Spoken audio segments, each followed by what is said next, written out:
viento otoñal barría la hacienda San Miguel en las afueras de Puebla, México, llevando consigo el olor a hojas muertas y la tensión de una guerra civil que desgarraba al país. Era octubre de 1862 y la intervención francesa había transformado las pacíficas tierras de cultivo en un paisaje de miedo e incertidumbre. La hacienda de don Leandro Mendoza se alzaba como una herida infectada en el valle, una propiedad modesta comparada con las grandes haciendas del centro, pero no menos brutal. La casa principal, de 2 pisos con muros de adobe blanqueado, dominaba los campos trabajados por 15 almas que no poseían nada, ni siquiera sus propios nombres ante la ley. Mendoza mismo era una paradoja envuelta en crueldad. Un español que había huido del hambre en Galicia había transformado de alguna manera su propio sufrimiento en un arma contra quienes eran aún más vulnerables. Su cabello rojizo había comenzado a escasear, su rostro se había vuelto carnoso por el pulque y el mezcal, pero sus ojos, azul pálido y perpetuamente inyectados en sangre, aún mantenían el frío cálculo de un hombre que medía su valía en el sufrimiento ajeno. Entre los trabajadores forzados estaba Jerónimo, un hombre de 32 años cuya inteligencia se manifestaba en la forma cuidadosa en que se movía por el mundo. Había nacido en servidumbre en una hacienda de Oaxaca, separado de su madre a los 7 años, y había aprendido temprano que la supervivencia significaba hacerse valioso sin parecer amenazante. Sabía leer, un secreto que guardaba como un cuchillo, y comprendía los ritmos de siembra y cosecha mejor que el propio Mendoza.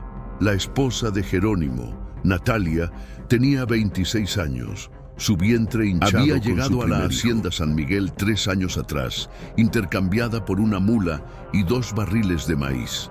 Sus manos, callosas por años de trabajo en el campo, descansaban a veces sobre la curva de su estómago, y Jerónimo la sorprendía susurrando promesas al niño en su interior, promesas de un mundo mejor que ambos sabían podrían ser mentiras.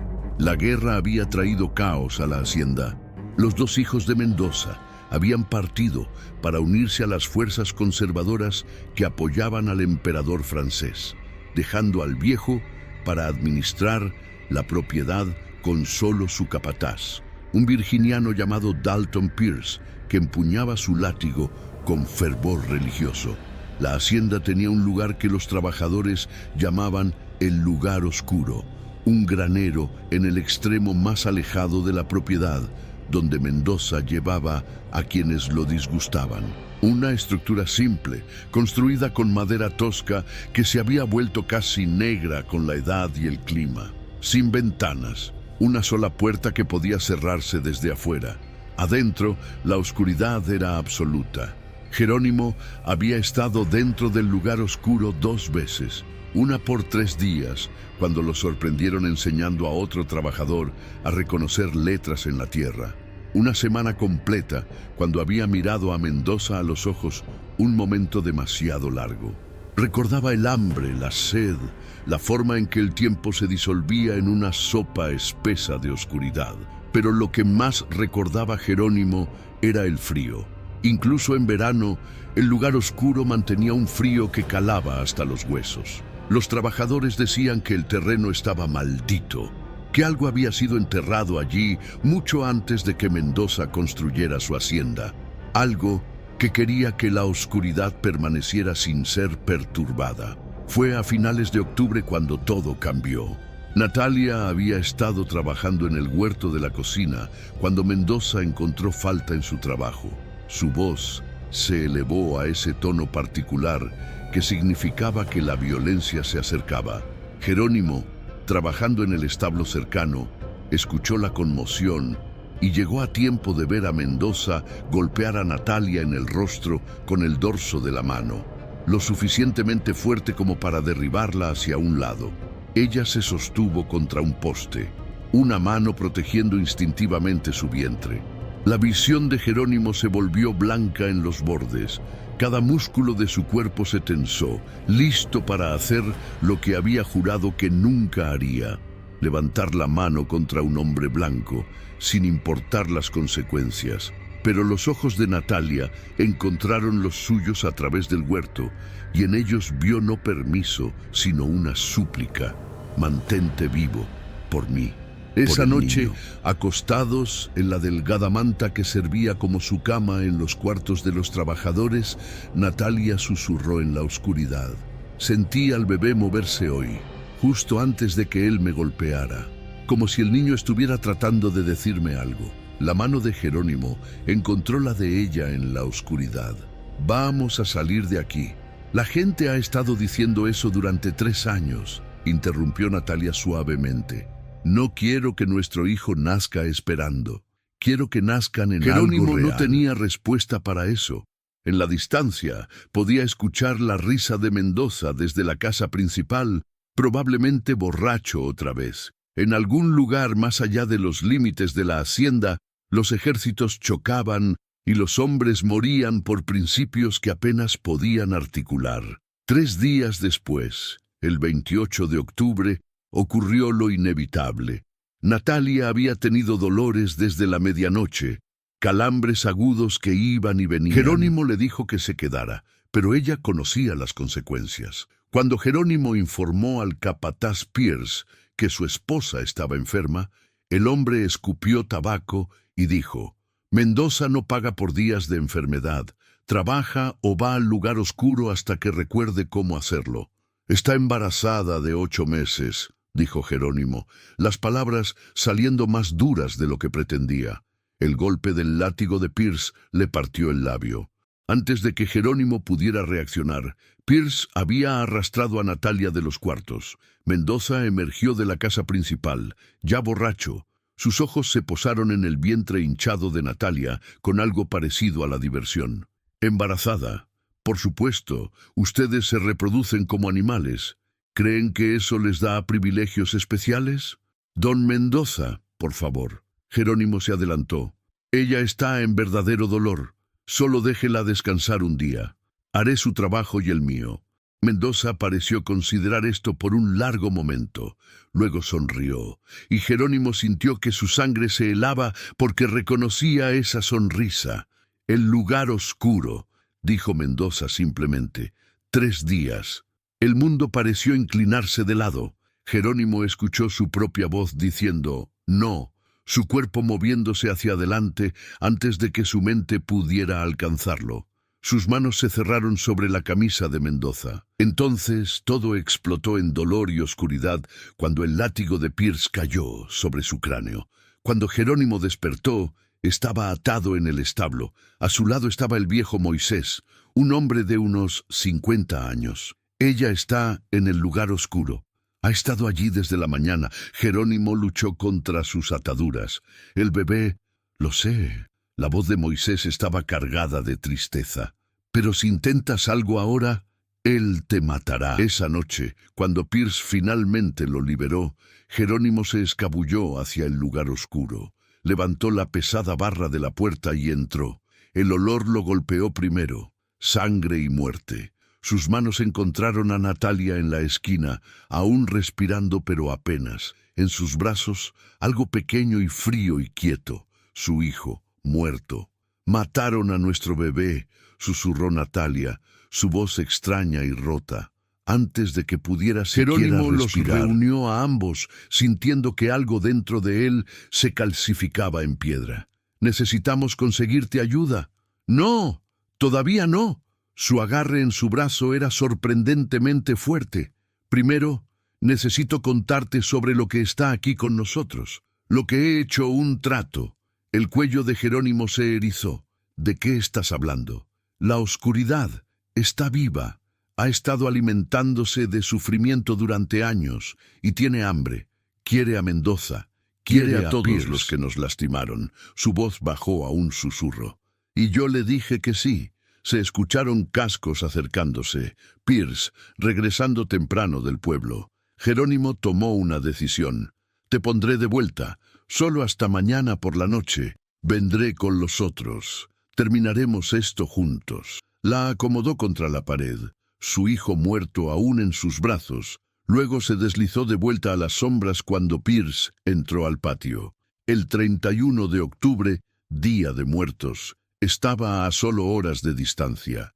Y en esa noche, el condado de Puebla aprendería qué significaba el verdadero horror. El 31 de octubre amaneció con una niebla inusual que rodaba por los terrenos de la hacienda como algo vivo. Jerónimo despertó con un propósito afilado. Hoy todo terminaba. 7 hombres eran parte del plan: el viejo Moisés, los hermanos Samuel y Elías, Marcos, quien había perdido dedos por el castigo de Mendoza, Isaías, de 18 años, cuyo padre Mendoza había matado, Jacob, quien había sobrevivido al lugar oscuro, y Jerónimo mismo. Mendoza emergió a media mañana, luciendo peor. Prepara la carreta, salimos al anochecer para la Ciudad de México. El estómago de Jerónimo se retorció. Iban a llevar 4 esclavos para vender: Samuel, Elías, Sara y Marcos. La mañana se arrastró con lentitud agonizante. Alrededor del mediodía, algo extraño sucedió. La niebla que había colgado sobre la hacienda toda la mañana, de repente se volvió más espesa, más densa. La temperatura cayó notablemente. Mendoza miró la niebla con visible inquietud. ¿Qué demonios es esto? Es el Día de Muertos, murmuró una de las mujeres. El velo está delgado hoy. Revisa a esa mujer en el granero, Mendoza le dijo a Pierce. Pierce desapareció en la niebla hacia el lugar oscuro. Entonces gritó: no ira o alarma, sino puro terror. El grito se cortó abruptamente, reemplazado por un sonido húmedo y ahogado. Mendoza sacó su pistola, las manos temblando. «Pierce, respóndeme». Sin respuesta, solo la niebla, espesa y errónea. Entonces Pierce emergió, pero se movía misma mal. Ropa, misma extremidades doblándose en ángulos imposibles. Su garganta había sido desgarrada, sin embargo caminaba. Sus ojos brillaban con algo antiguo y malévolo. «Leandro Mendoza», dijeron múltiples voces a través de la boca de Pierce. Hombres, mujeres, niños, todos los que habían sufrido en el lugar oscuro. «Hemos estado esperándote». Mendoza disparó. La bala golpeó el pecho de Pierce, y la cosa lo miró con curiosidad. El hierro y el plomo no pueden dañar Mendoza a lo que ya está muerto. La cosa Pierce lo siguió pausadamente. Jerónimo rompió su parálisis y corrió hacia el lugar oscuro. Dentro, la oscuridad pulsaba con una luz verdosa enfermiza. Natalia estaba sentada contra la pared, aún sosteniendo a su hijo. Pero había cambiado. Sus ojos contenían algo vasto e inhumano. «Regresaste», dijo en esas armónicas múltiples. «Bien, hemos estado preparándonos. Natalia, ¿qué te pasó?» «Morí, o estoy muriendo. Pero antes de irme, es difícil voy a hacer que todos paguen». Se puso de pie, moviéndose demasiado fluidamente.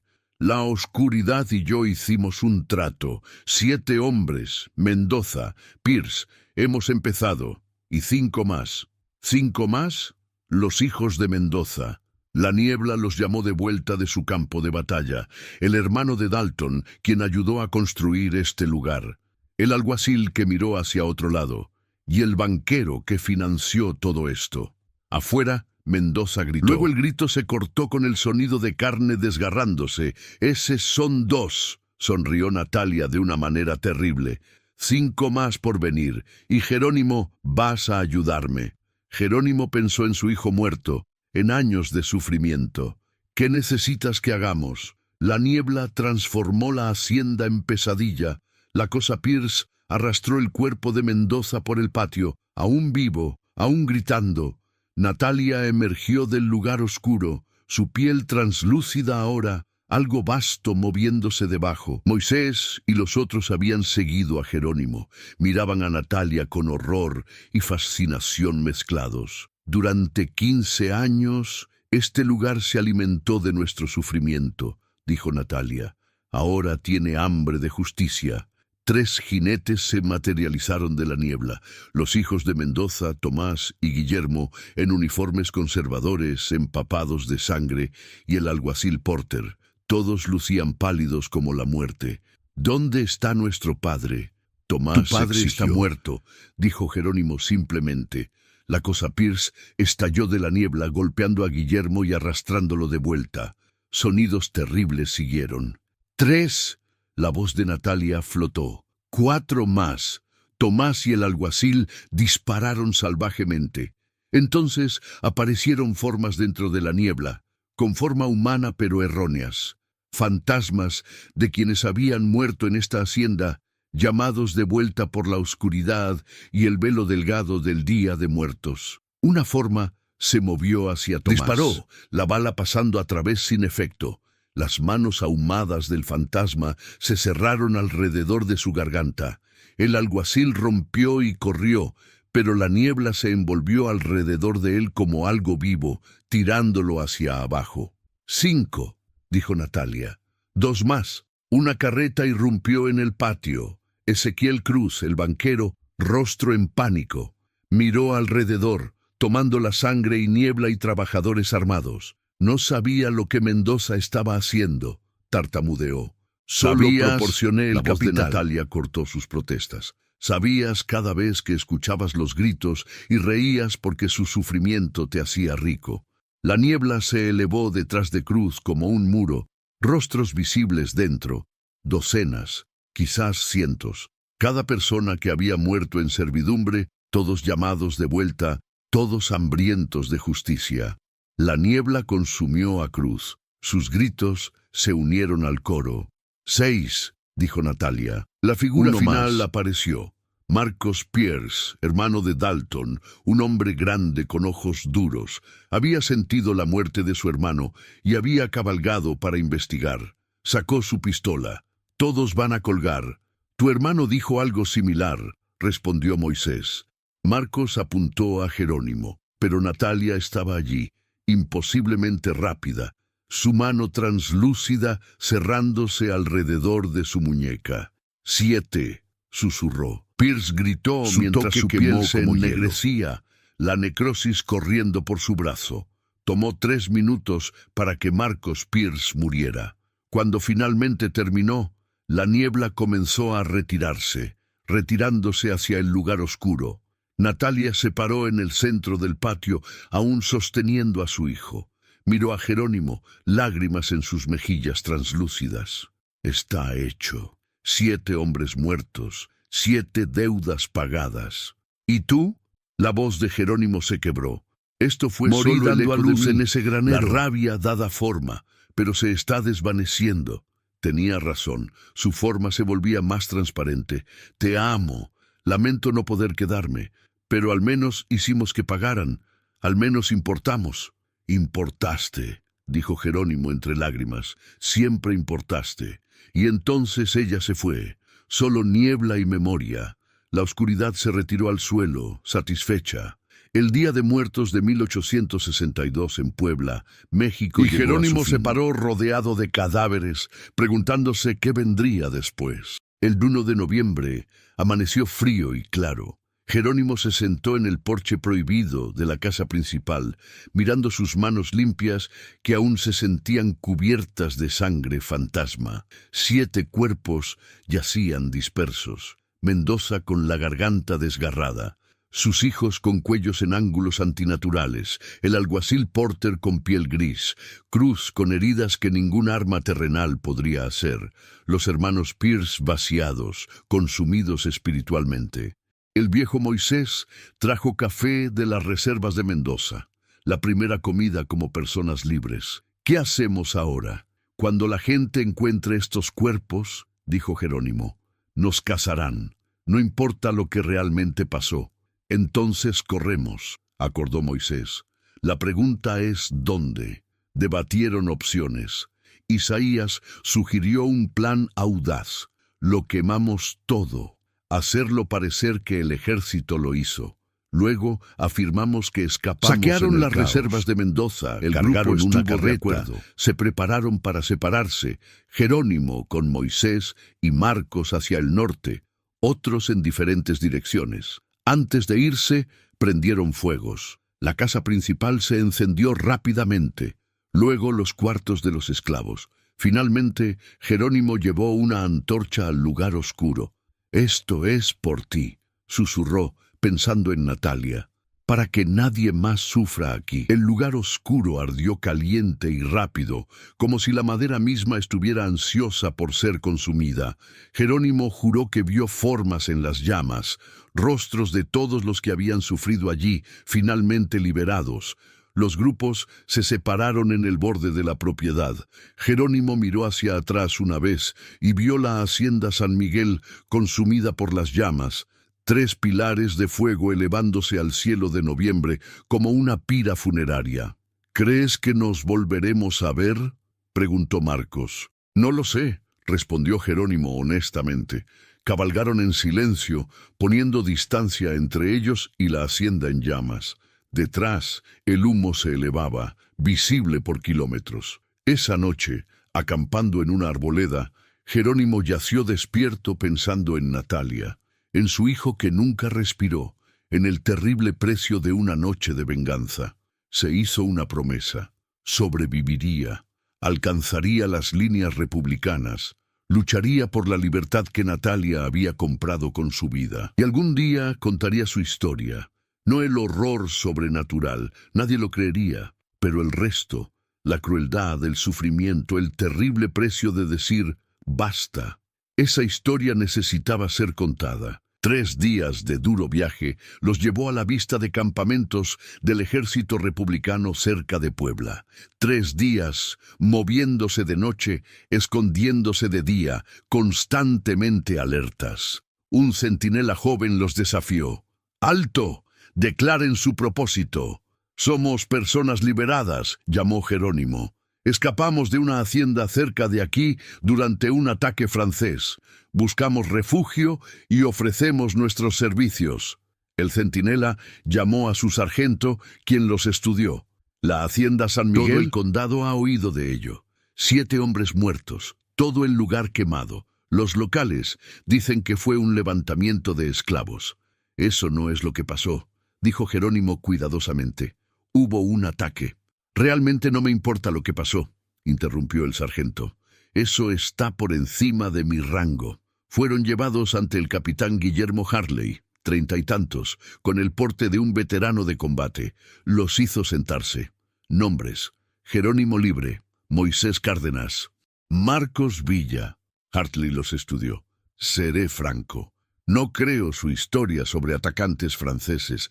Creo que algo más pasó, algo de lo que no quieren hablar, y honestamente no los culpo. Mendoza tenía reputación. Todos sabían lo que estaba haciendo». Se reclinó. «Pero no me importa lo que realmente pasó. Mendoza está muerto. Sus cómplices están muertos. Eso es justicia. El problema es que mis superiores podrían no verlo así. Pero tengo una propuesta. Trabajan El ejército para mí, necesita oficialmente exploradores, como exploradores civiles pagados, y me aseguraré de que el papeleo se pierda». ¿Haría eso? ¿Arriesgar su carrera? «He visto lo que hace la esclavitud», dijo Hartley. «Si puedo ayudar a 3 hombres que escaparon, lo haré». Jerónimo miró a Moisés y Marcos. «Aceptamos». Durante las siguientes semanas, Jerónimo se estableció en su nuevo rol. El ejército les emitió ropa, armas y papeles, identificándolos como empleados civiles pagados. Llegaron noticias de que Isaías y Jacob habían sido capturados y ahorcados como insurgentes. Samuel y Elías continuaron hacia el oeste, su destino desconocido. Sara había muerto en el camino. De 15 personas en la hacienda la noche de Halloween, solo Moisés, Marcos y Jerónimo estaban confirmados vivos. Una tasa de supervivencia del 30%. En diciembre, Hartley llamó a Jerónimo. «Necesito advertirte. Los parientes de Mendoza están Su haciendo cuñado ruido. es Diputado, tiene conexiones. Están presionando por una investigación. ¿Nos encontrarán? No, si puedo evitarlo, pero necesitas ser cuidadoso».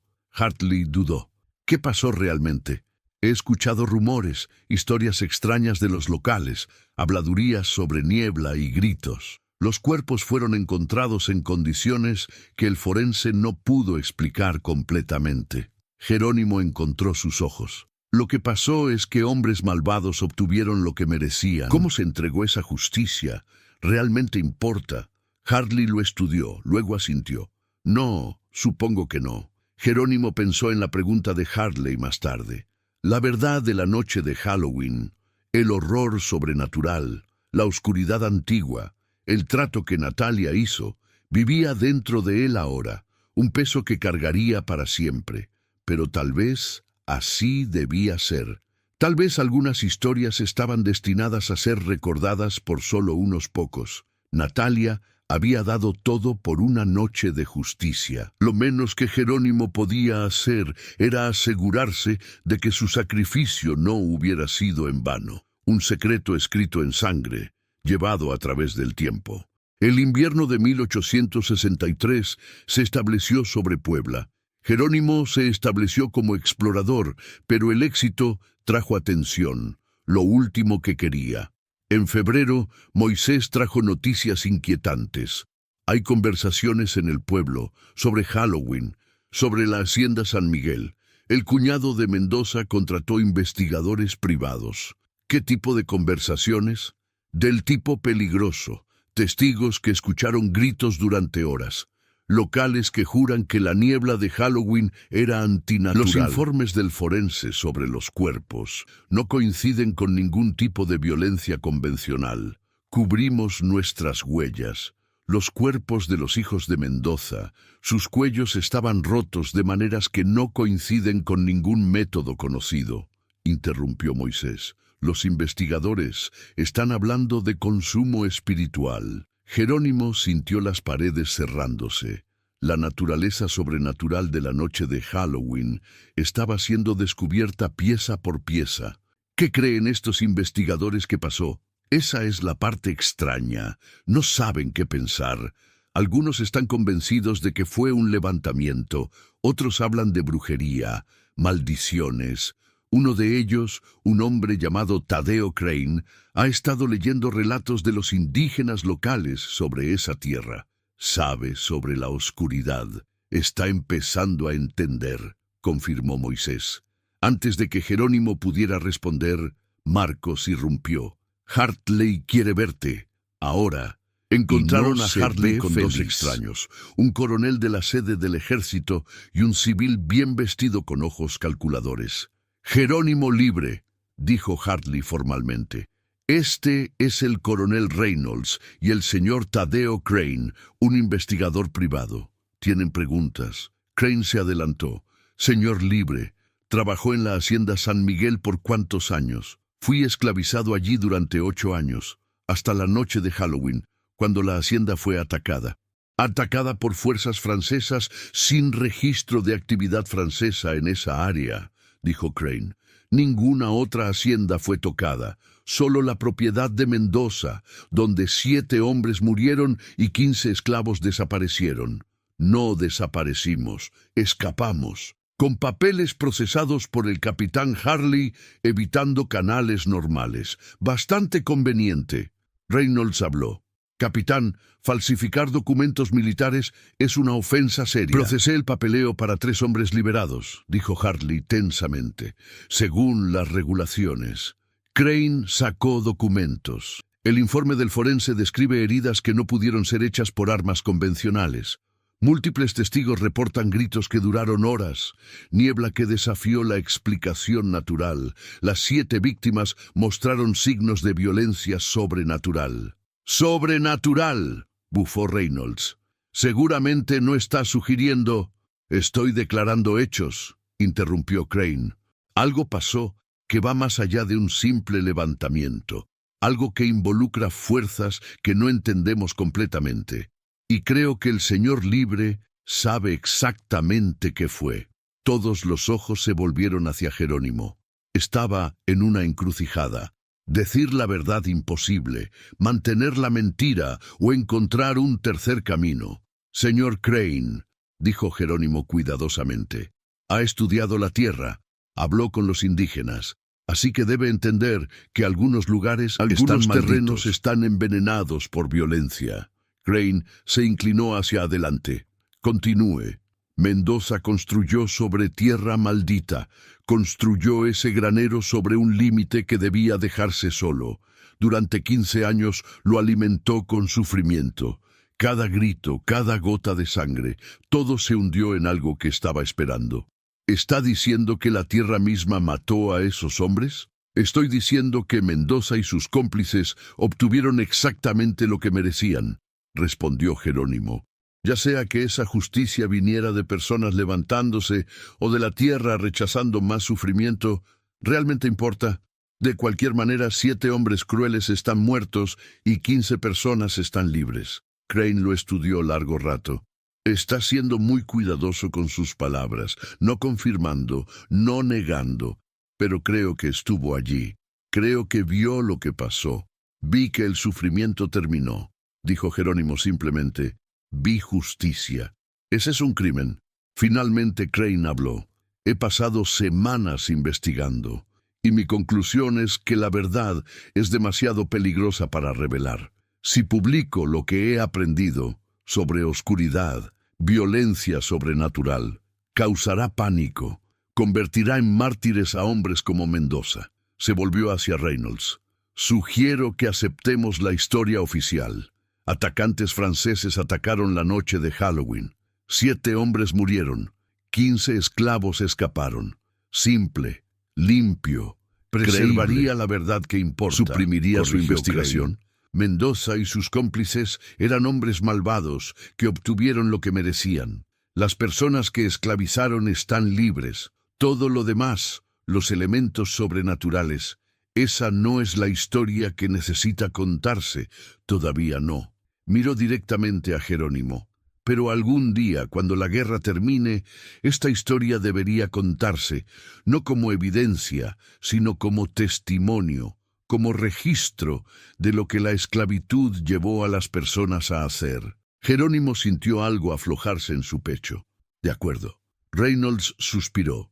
Capitán Hartley, su papeleo se mantiene. Señor Libre continúa como explorador. Señor Crane, su informe será apropiadamente vago. Excesivamente vago, confirmó Crane. Afuera, Jerónimo respiró fuerte, sintiendo como si hubiera escapado de una soga. Moisés y Marcos aparecieron. «Estamos a salvo», dijo Jerónimo. «Por ahora, Crane conoce la verdad». Se quedaron juntos, pero la está enterrando, llevando recuerdos imposibles. «Cosa extraña», dijo Moisés. «Contamos algo cercano a la verdad y eligieron enterrarla. No porque no nos creyeran, sino porque creer sería demasiado difícil. Algunas verdades son así», acordó Jerónimo. «Demasiado grandes para caber en el mundo como la gente lo entiende. Pero recordaremos», dijo Marcos, «y algún día tal vez lo contaremos bien». Jerónimo asintió. «Algún día, cuando hubiera espacio para historias sobre oscuridad y venganza. Hasta entonces sobrevivirían, lucharían, llevarían la noche de Halloween como una antorcha en la oscuridad. Y en algún lugar, Jerónimo creía, el espíritu de Natalia descansaba más fácil, sabiendo que su sacrificio no había sido en vano. 7 cuerpos, una venganza escrita en sangre, 15 almas liberadas. La guerra se prolongó. La historia que 1863 sangró en 1864. Y Jerónimo continuó su trabajo como explorador, moviéndose por el campo mexicano como una sombra. La intervención francesa había cambiado todo. Esto ya no era solo sobre política, era sobre soberanía, sobre qué tipo de país emergería. Moisés y Marcos permanecieron con él, los 3 formando una unidad en la que Hartley confiaba. En el verano de 1864, guiaron a una unidad de caballería por el área donde había estado la hacienda. Jerónimo había evitado ese terreno, pero las órdenes eran órdenes. Al acercarse, Jerónimo sintió que su pecho se apretaba. Las ruinas aún eran visibles. Cimientos carbonizados, muros colapsados, tierra ennegrecida. La naturaleza estaba reclamándola, pero algo permanecía mal. Los caballos se ponían nerviosos, los soldados incómodos. El teniente Morrison inspeccionó las ruinas. «¿Qué pasó aquí?» «Hacienda quemada durante un ataque francés», dijo Jerónimo automáticamente. En Extraño. el 62, el terreno se siente mal. Algo malo pasó aquí durante 15 años, respondió Jerónimo en voz baja. El incendio solo le puso fin. Acamparon cerca de las ruinas esa noche. Jerónimo notó que nadie acamparía cerca de donde había estado el lugar oscuro. Ese terreno permanecía desnudo, nada crecía allí. Alrededor de medianoche, Jerónimo despertó con caballos relinchando nerviosamente. Morrison ya estaba levantado mirando las ruinas. ¿Escuchaste eso?, preguntó Morrison. ¿Escuchar qué? Gritos, como alguien con dolor terrible. La sangre de Jerónimo se heló. El límite era delgado aquí, siempre lo sería. Solo el viento. El sonido vino de allí, señaló al parche desnudo, de ese terreno donde nada crece. Ninguno durmió bien. Jerónimo yacía escuchando los sonidos, viento e insectos, y el estallido de fuegos enfriándose. Pero debajo, si escuchabas cuidadosamente, llanto débil, como un niño que nunca vivió. La voz de una mujer cantando una canción de cuna, Natalia, aún allí de alguna manera, aún atada al terreno donde había muerto. Jerónimo susurró, «Lo siento, lamento mucho no poder salvarte». El llanto pareció calmarse, como si sus palabras trajeron consuelo a cualquier remanente que permaneciera. Se fueron al amanecer. Jerónimo nunca regresó a ese lugar. En abril de 1867, noticias llegaron. El emperador Maximiliano había sido capturado. La intervención francesa terminó. La república fue restaurada. Jerónimo se paró con Moisés y Marcos mientras los soldados republicanos celebraban. Pero los tres hombres permanecieron callados, emociones demasiado complejas. «Somos libres», dijo Marcos vacíamente. «De verdad, legalmente libres». «Éramos libres desde que nos alejamos de esa hacienda», corrigió Moisés. «¿Y los hombres que nos esclavizaron?», preguntó Jerónimo. ¿El sistema que los habilitó? Nadie tenía buenas respuestas. La guerra había terminado, pero el trabajo duro apenas comenzaba. Pero esto era victoria, imperfecta, incompleta, pero real. El capitán Hartley encontró a Jerónimo más tarde. «Se acabó. Eres libre para ir. Tu servicio está completo. ¿Qué te pasa a ti? De vuelta a la vida civil. Tratar de recordar cómo era no vivir con miedo constante». Hartley hizo una pausa. «¿Y tú?» «Creo que necesito volver a Puebla», dijo Jerónimo. «Hay gente enterrada allí que merece ser recordada, honrada». «Eso es peligroso», advirtió Hartley. «Todavía hay gente que cree que asesinaste a sus seres queridos. Conozco los riesgos, pero esas personas, Natalia, nuestro hijo, todos los demás que sufrieron, no pueden hablar por sí mismos. Alguien necesita contar su historia». Hartley lo estudió. «Eres más valiente que yo. Solo ten cuidado». Se dieron la mano, y Jerónimo sintió gratitud y pérdida. Esto era adiós. Moisés, Marcos y Jerónimo viajaron de vuelta a Puebla a finales de abril, días después de que la noticia de la ejecución de Maximiliano conmocionó a la nación. El viaje los llevó por un paisaje transformado. La guerra había dejado cicatrices, edificios quemados, granjas abandonadas, pero también había señales de esperanza, familias viajando abiertamente, niños asistiendo a escuelas, iglesias siendo construidas. Esto era por lo que Natalia había muerto, pensó Jerónimo.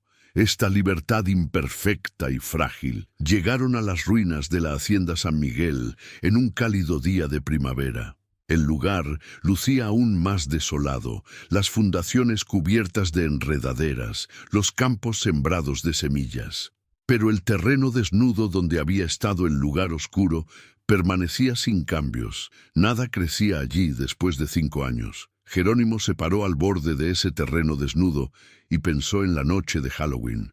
5 años habían pasado, pero se sentía como ayer y como toda una vida. «Necesitamos marcar este lugar», dijo Jerónimo, «construir algo que cuente la verdad».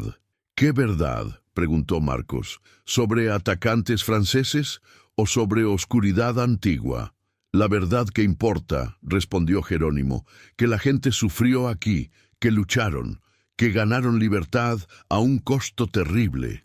Durante la siguiente semana, los tres hombres trabajaron para crear un memorial. Salvaron piedras de las ruinas y las usaron para marcar los límites donde había estado el lugar oscuro.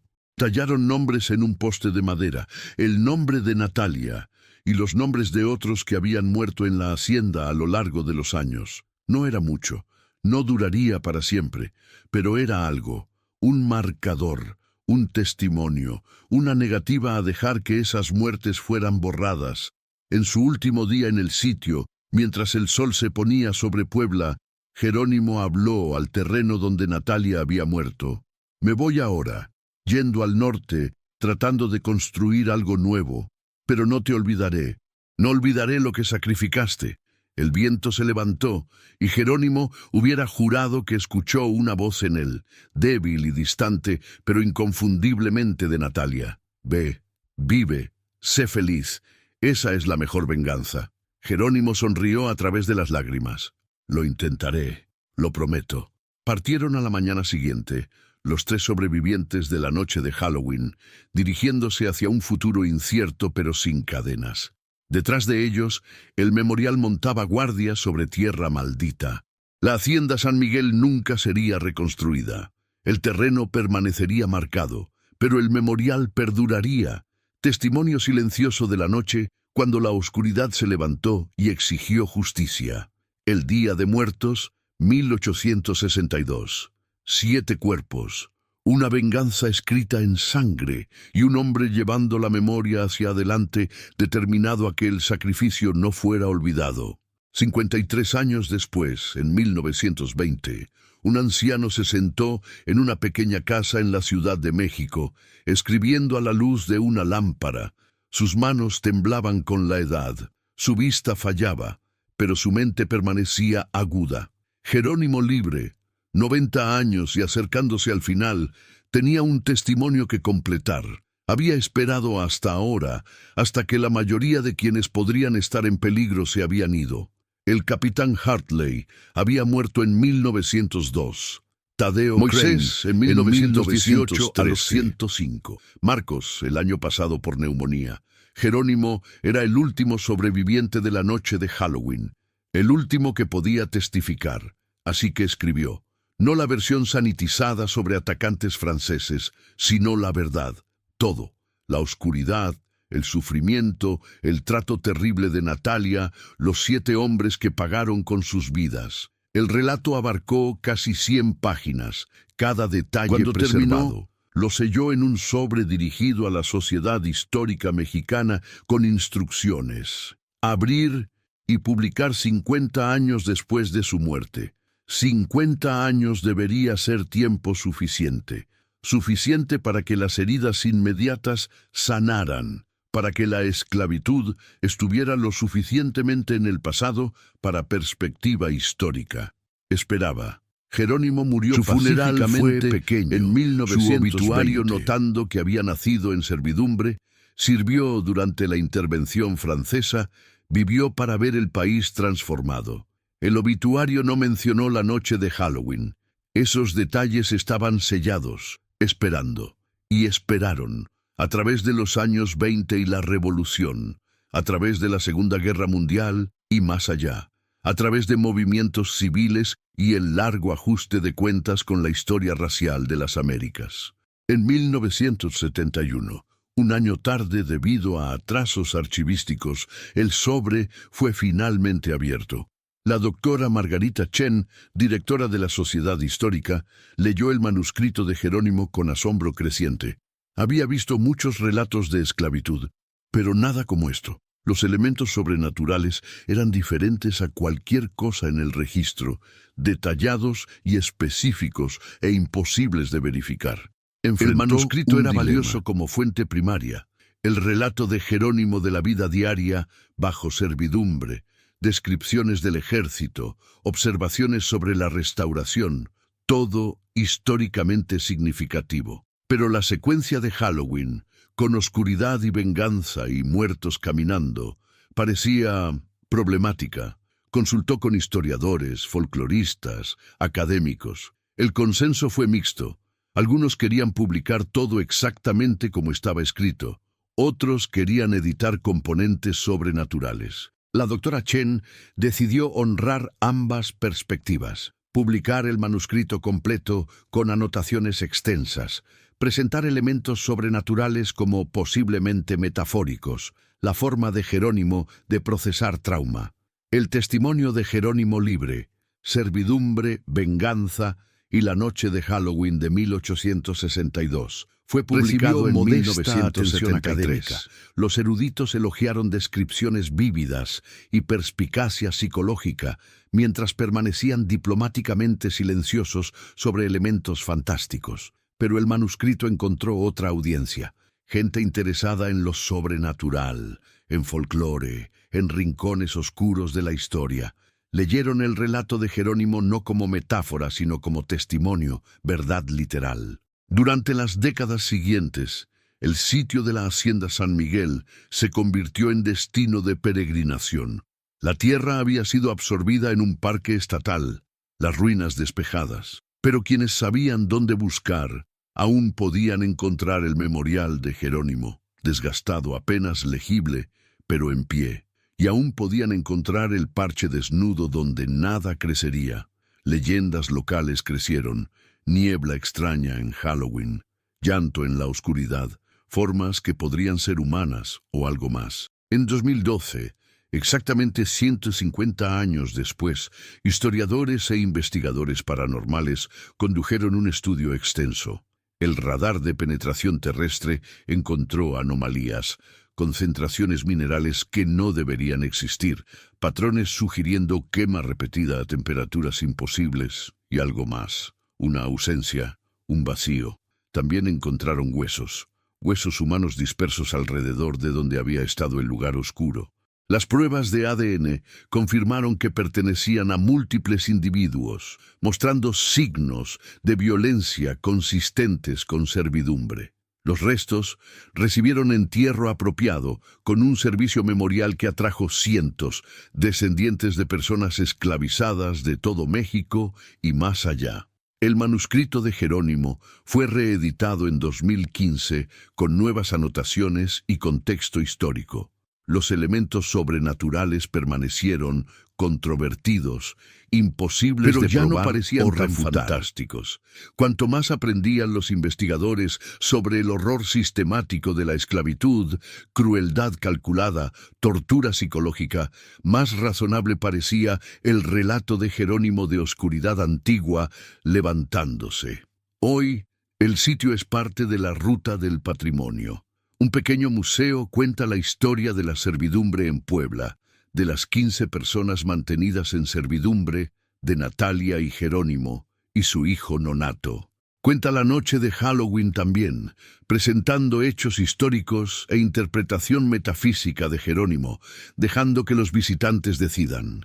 El terreno desnudo está cercado, protegido, pero separado. Una placa simple lee: aquí estuvo el edificio conocido como el lugar oscuro, donde personas esclavizadas fueron torturadas. En la noche de Halloween 1862, 7 hombres murieron y 15 almas permanecen en disputa, pero el sufrimiento y la liberación son registro histórico.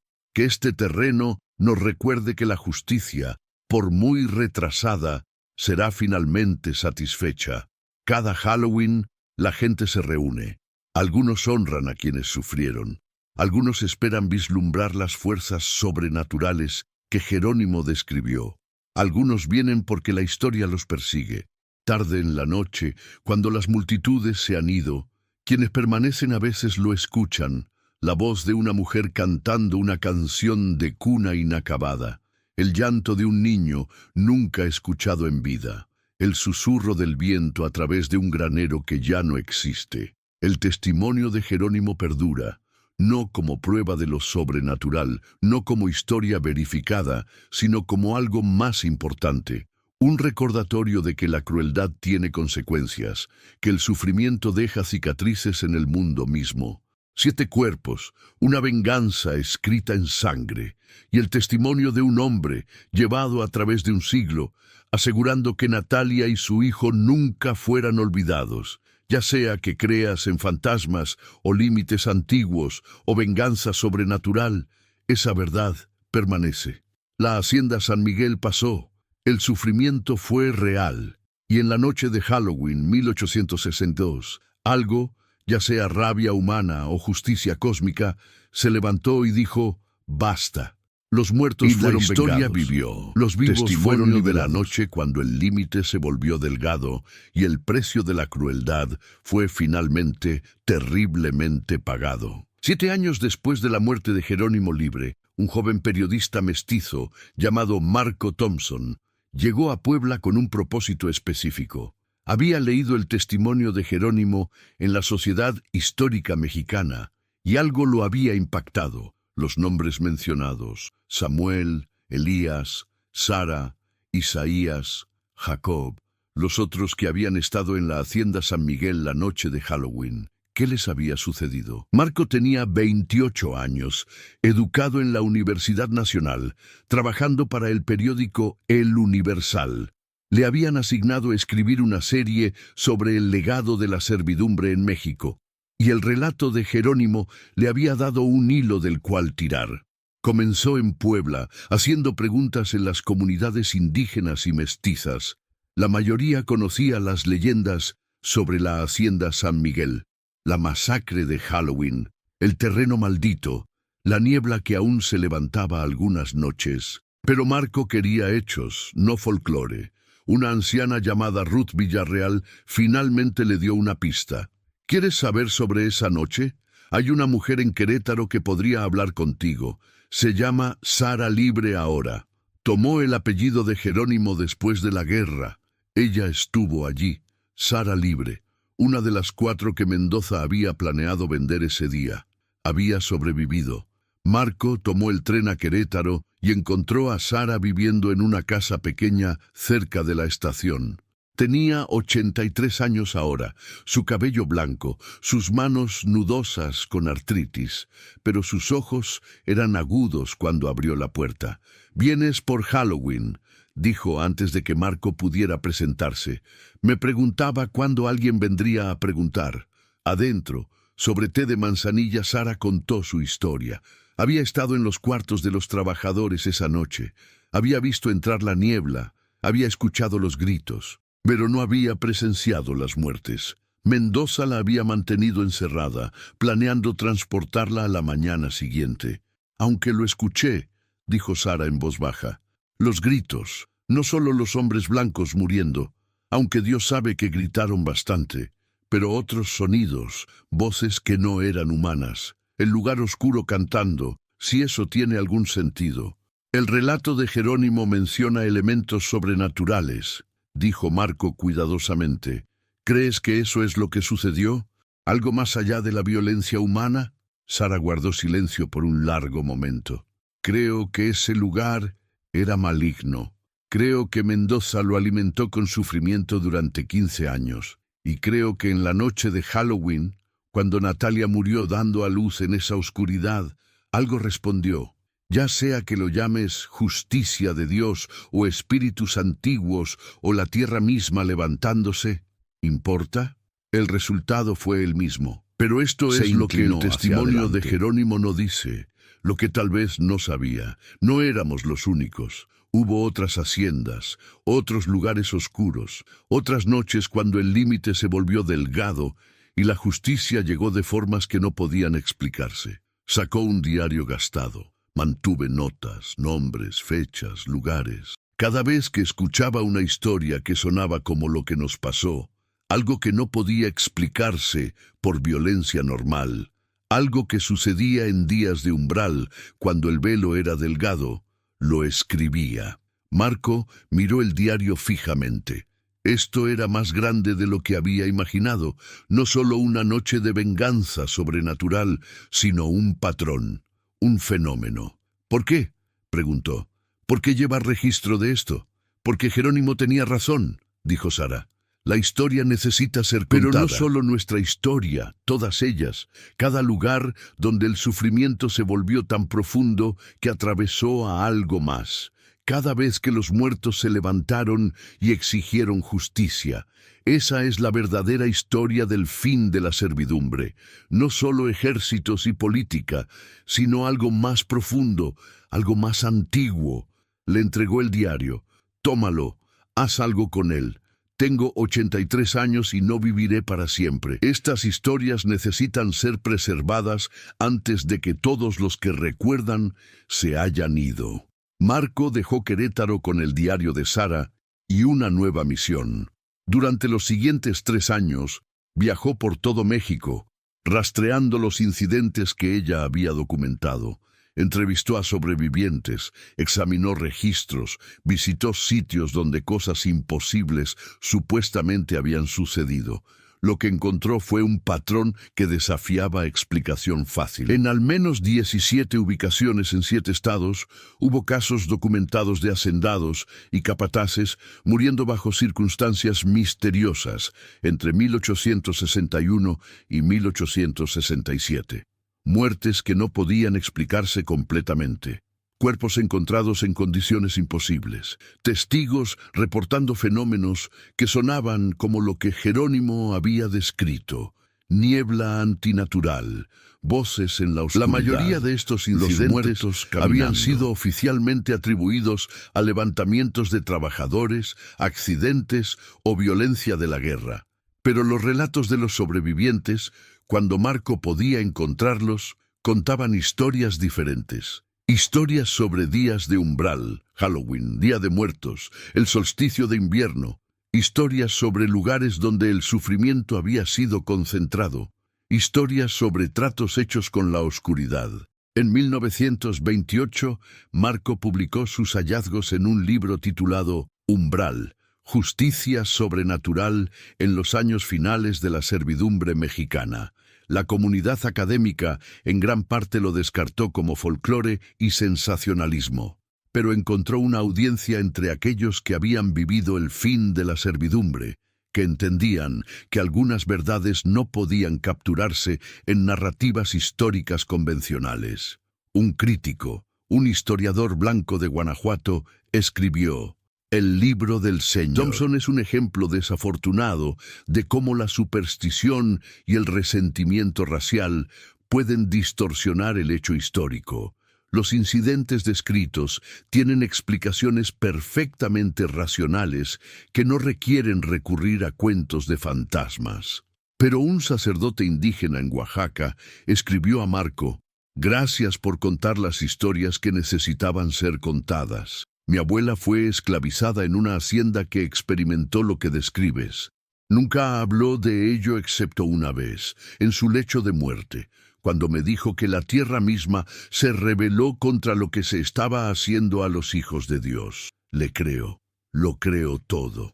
La investigación de Marco lo puso en contacto con otros que perseguían investigaciones similares.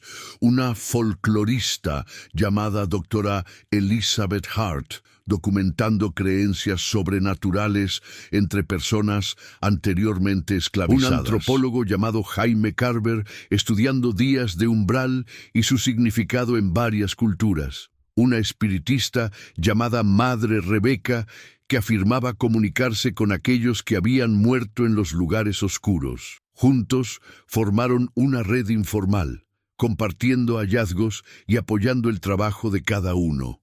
Mapearon las ubicaciones de incidentes sobrenaturales, buscaron patrones en tiempo y geografía, y trataron de entender qué había realmente sucedido durante esos años finales de servidumbre. Lo que emergió fue una teoría que ninguno podía probar, pero todos creían: que el sufrimiento extremo podía adelgazar el límite entre mundos, que ciertos lugares retenían ese sufrimiento como una herida que no sanaría, y que en días específicos, cuando el velo era naturalmente delgado, algo podía atravesar. Justicia, venganza o simplemente el universo negándose a tolerar más crueldad, como quiera que lo llamaras, se había manifestado por todo México en los días moribundos de la servidumbre. La noche de Halloween en la hacienda San Miguel no fue un incidente aislado, fue parte de un fenómeno más grande, una corrección cósmica que acompañó el fin de la servidumbre. En 1932, Marco regresó al sitio de la hacienda San Miguel. Tenía 45 años ahora, su cabello encaneciendo, su carrera periodística bien establecida a pesar de la controversia alrededor de su libro. Quería ver el lugar una vez más, pararse en el terreno donde todo había comenzado. El memorial que Jerónimo había construido aún estaba allí, más desgastado ahora pero en pie. El parche desnudo, donde el lugar oscuro había estado, permanecía sin cambios. Después de 70 años, nada crecería allí. Los locales aún lo evitaban, aún contaban historias sobre niebla de Halloween y llanto en la oscuridad. Marco se paró al borde de ese terreno maldito y pensó en todas las historias que había recolectado. 17 incidentes documentados, probablemente docenas más que se habían perdido en el tiempo o deliberadamente suprimidos. Una historia oculta de resistencia sobrenatural, de los muertos levantándose para proteger a los vivos, de justicia entregada por fuerzas más allá de la comprensión humana. Sacó su libreta y escribió: en este terreno, en Halloween 1862, el límite entre mundos se volvió lo suficientemente delgado para que la justicia pasara. 7 hombres que habían construido sus vidas sobre la crueldad pagaron el precio. 15 personas que habían sobrevivido esa crueldad fueron liberadas, y la oscuridad que había sido alimentada con sufrimiento durante 15 años fue finalmente satisfecha. Esta no fue la primera vez que sucedió, no fue la última, pero fue la mejor documentada, gracias al coraje de Jerónimo Libre al contar la verdad. Que honremos ese coraje, negándonos a olvidar, negándonos a dejar que estas historias sean borradas o explicadas. Algunas cosas sucedieron que no pueden entenderse a través de la historia convencional. Alguna justicia llegó en formas que desafían la explicación racional.